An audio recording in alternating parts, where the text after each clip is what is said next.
इथे हा बोर्ड लावलाय जिथे एकाच ठिकाणी 3 लेणी समूह पाहता येतात।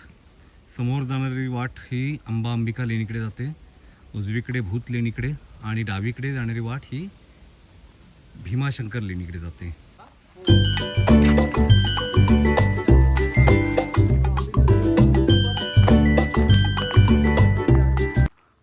भीमाशंकर लेणीची 17 नंबरची केव ही पहिल्यांदा इथे दिसते आणि इथून वरच्या साईडने आपण गेलो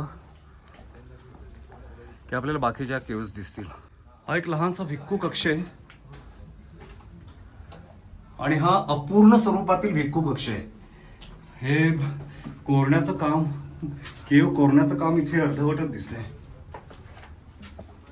डोंगराच्या ह्या भागामध्ये काही अर्धवट स्वरूपाच्या लेणी दिसत आहेत, पण आता तिकडे जाणं अडचणीचं आहे आणि फक्त काही दगड कोरण्याचं काम केल्यासारखं वाटतंय, केव नाही आहे तिकडे।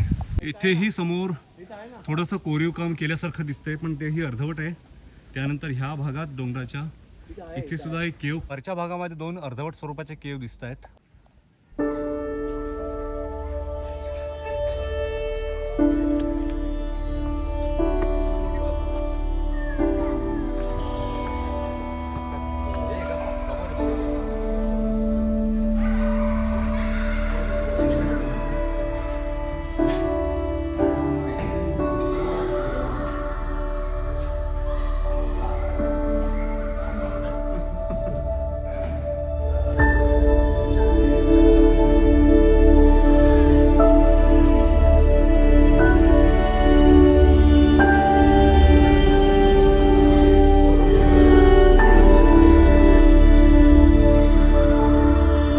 हे या लेणीतलं मुख्य चैत्यगृह आणि ह्या चैत्यगृहाच्या वरच्या भागामध्ये सुंदर नक्षीकाम दिसतंय।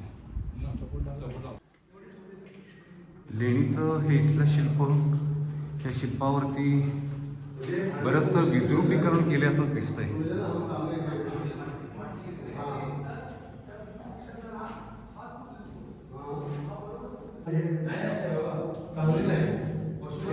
इथे हे पाण्याचं टाकं दिसतंय। इथे हा धम्मलिपीतला शिलालेख दिसतोय आणि इथे पण एक हे हा इथला एक विश्रांती कक्ष।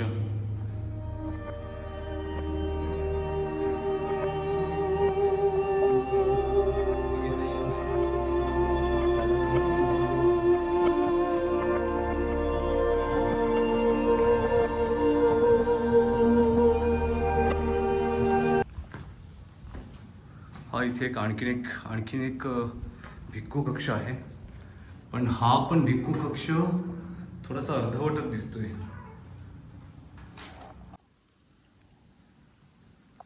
ही साधारणपणे 6व्या-7व्या शतकातली लेणी आहेत, कारण हा अजूनर हा परिसर हा सातवाहन राजांच्या